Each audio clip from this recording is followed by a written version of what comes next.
And my job is to protect everybody, the whole community, even the stupid people that show up to do dumb stuff. I'm gonna show you that they always been bums looking for crumbs. Because there is a demonic spirit over Dalton. I have never seen anything like this in my life. Tiffany Henyard, the mayor of Dalton and supervisor of the D.O.R. Township, recently hosted an event streamed on Facebook.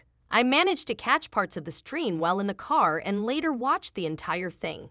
The event was highly anticipated as she was expected to present evidence proving her innocence and shifting the blame onto others.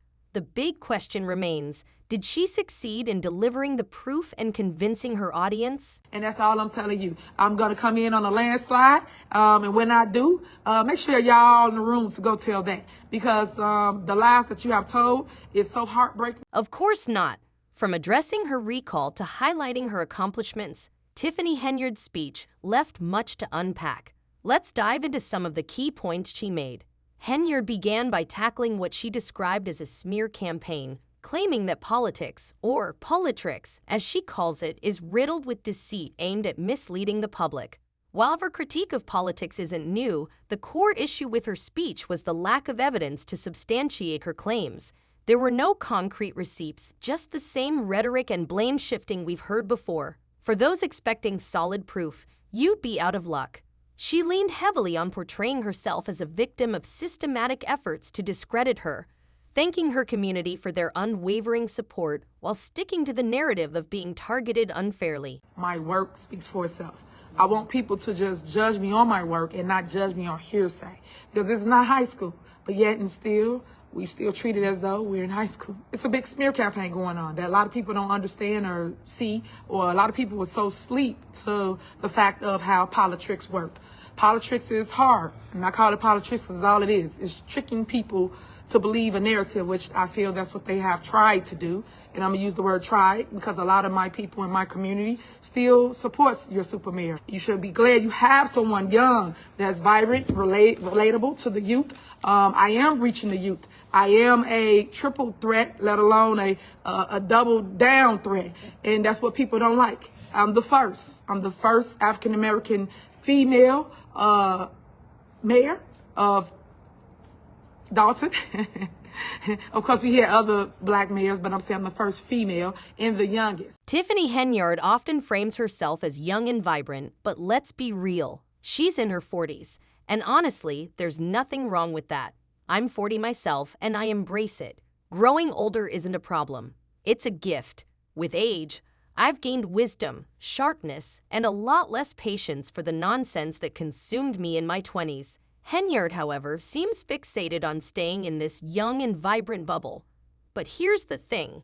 You're in your 40s now. Own it. To everyone watching this channel, especially my 40 and up crew, where you at? Drop your age in the comments and be proud. Forget about the younger crowd. They can't compete with our wisdom and experience. We're the OGs, and we're thriving. Now, back to Henyard. Sure, politics is dirty. We all know that. But her tenure has been packed with controversy, and she's now addressing the recall effort. Never would I have thought when I became your mayor in 2021, going in 1 week, 2 weeks, a month, would I be facing another recall? Because that's what my board did to me. And y'all asked me what happened. 2021, I was facing another recall that I just told you the previous mayor tried to recall me.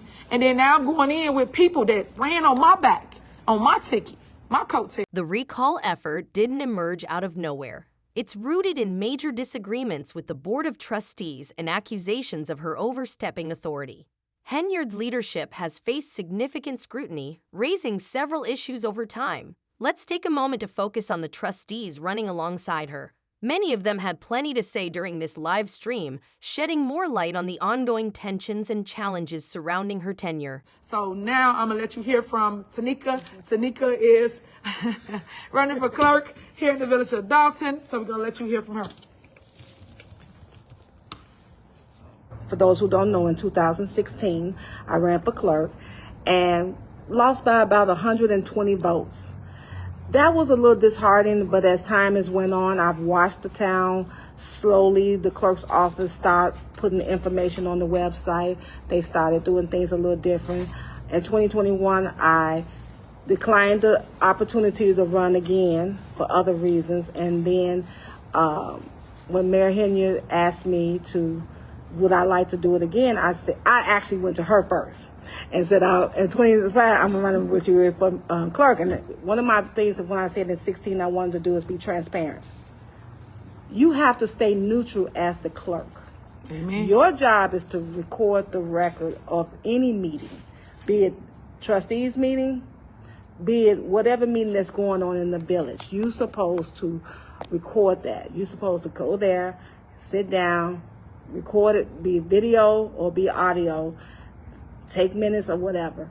You're supposed to be there as a neutral party. Next we have Miss Linda Terrell. She's running for a trustee. Ooh.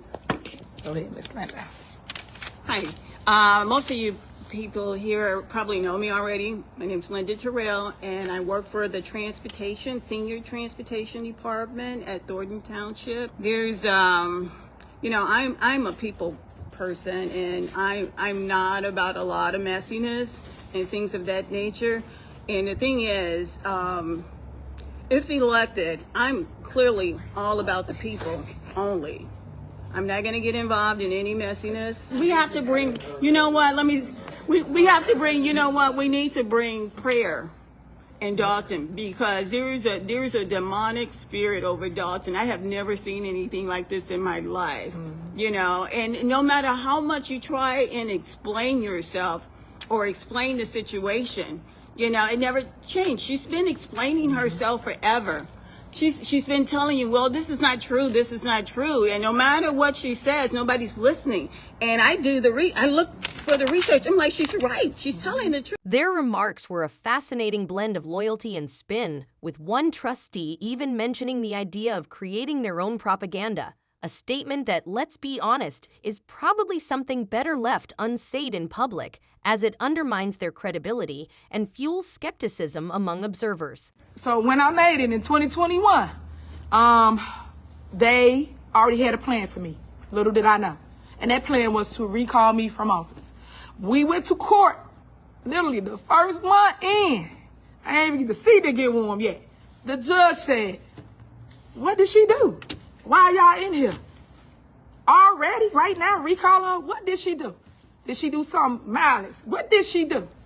They said, no, nothing. We go to court again. Now, this y'all tax money, right? They keep saying who doing what. I'm telling you, if you just listen, who's doing what, who's spending your money. It's not Tiffany Henyard.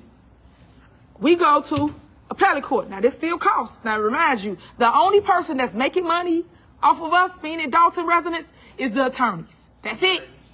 And that's another segment I'm going to have about all these attorneys that's coming in here, making money and running to their good, nice neighborhoods. I ain't done nothing. But I'm facing this recall because somebody said something, put it on paper, filed it. So you got to still fight against what somebody say. Denied. Okay. I'm like, yeah, okay, let's go. Here we go. Let's go try to do my job. Go to the Supreme Court. This is how they wasting y'all money. And this is what I'm saying. Illinois Supreme. Yeah, Illinois Supreme Court, right? This is what I'm fighting with. I just got in office. And I'm fighting with the board that I just brought into office. Them snakes, them devils, the ones that's really corrupt. This seemed to highlight a coordinated effort to control the narrative, though at this point, it doesn't seem like they've succeeded. Each trustee played their part in bolstering her image and showing unwavering loyalty, which isn't surprising since they're campaigning for their own positions as trustees. It's politics after all. It is what it is. They each appeared eager to echo her claims of victimhood, repeatedly emphasizing their intent to do what's right for the people. A recurring theme in their statements was the focus on bringing the community together. So I'm glad I was able to clear that up. The last thing that I'm going to talk about before I end this live is the threats. What day was that? I think Monday. Monday, we had a board meeting here in our village of Dalton. I sent out a letter saying that I'm canceling the meeting due to the threats that we received. Believe it or not, my police department called me first, and they told me, Mayor, we think you should cancel the meeting because of threats that we have. Later on, I know that I did, and I know they did, contacted everybody state's attorney, the FBI, everybody. Even residents contacted the FBI, which I thank you guys for that. And it's a shame that people bully you behind a keyboard, it said. When they put the threats up, people have reported them. And when they reported them, that's what led the police department to say we should cancel the meeting. Once they sent the letter out, I wrote my letter advising my residents of Dalton, don't go to that meeting because it's not safe. And my job is to protect everybody, the whole community, even the stupid people that show up to do dumb stuff. Protect you too, because you got a mom, a dad that really care about you. The wannabe mayor still said they're having a meeting. That person then said there's no threats. How you know there's no threats? We sent y'all the letter too. We told everybody, the trustees, we told everybody of these threats. But yeah, everybody want to play because nowadays people are crazy. When that threat happened, y'all know what happened after that? Because everybody said there wasn't no threat. Right? Anybody in here know what happened after that? They came to my house. They went to my mama's house. But wasn't no threat though, y'all. Wasn't no threat. That's what they said. Wasn't no threat. Yeah, they were disrespectful to my parents, my baby. Y'all know my child's 5. I keep telling y'all, single mom. But all. Unfortunately, Henyard has consistently failed to deliver on her promises, leaving the situation in complete disarray, a prime example of unfulfilled commitments. While her loyalists might resonate with the trustees' attempts to shield her, to everyone else, it's just another chapter in Dalton's ongoing political circus. Henyard claims she faced multiple recall attempts, both as a trustee and as mayor, portraying herself as the target of relentless opposition. She insisted that the recall efforts during her mayoral tenure were baseless, emphasizing that neither the appellate court nor the Illinois Supreme Court found any wrongdoing on her part. Let's set the record straight. Public records confirm the recall was initiated by the village board, contradicting Henyard's claim that the courts dismissed it outright as baseless. In reality, the courts ruled on procedural grounds, not the merits of the recall itself. Winning on a technicality doesn't invalidate the case, it just sidesteps it. And let's not forget, when the recall vote finally happened, she lost. The issue here isn't just about technicalities, it's about accountability and doing things the right way, which didn't happen. Her claim of never doing anything wrong. That's quite a stretch. Consider the over $100,000 she spent on travel. If not outright illegal, it's certainly unethical and demonstrates poor judgment. Henyard seems to have a knack for extravagant spending, making her more suited for a career in event planning than public office. Think about the lavish events, ice skating rinks, and promotional banners. These aren't just bad optics. They are an insult to Dalton taxpayers struggling with basic services. Spending on luxury flights while the village faces fundamental issues is a slap in the face to those who trusted her to prioritize the community over personal indulgence. The recall wasn't driven by petty disagreements, but by visible mismanagement. Henyard's spending habits alone fueled much of the frustration among villagers. During her speech, she lashed out at the Board of Trustees, accusing them of blocking her initiatives for political gain. While the board and Henyard have clashed repeatedly, their actions weren't purely obstructionist. For example, freezing non-essential spending responded to concerns over questionable expenditures, not rebellion. Lavish trips, promotional banners, and fiscal mismanagement raised red flags. Fiscal transparency isn't a buzzword, it's essential. Henyard touted accomplishments like street repairs, tree trimming, and community programs, emphasizing her connection with the youth and her claim of being young and vibrant. But these are the basic responsibilities of local government, not groundbreaking achievements. Her self-promotion as a super mayor often overshadows meaningful progress. The inability to unify her team of trustees and the clerk remains a glaring issue. Achieving that would be a far greater accomplishment than any banner or event. She also criticized the recent township caucus, calling it a dictatorship orchestrated by political rivals Napoleon Harris and Gus Jones. Henyard alleged the process was rigged to exclude her supporters and claimed voter suppression, pointing to chaotic scenes outside the caucus, locked doors, and disorganization. She framed these as desperate attempts by her opponents to push her out. While these claims, if substantiated, could tarnish the process, they currently lack solid evidence and remain rhetorical. Henyard also referenced alleged threats against her and her family, claiming board meetings were canceled on advice from police and the FBI. However, police reports suggest no threats were documented. Protesters reportedly stayed across the street from her home, adding to the controversy over her claims.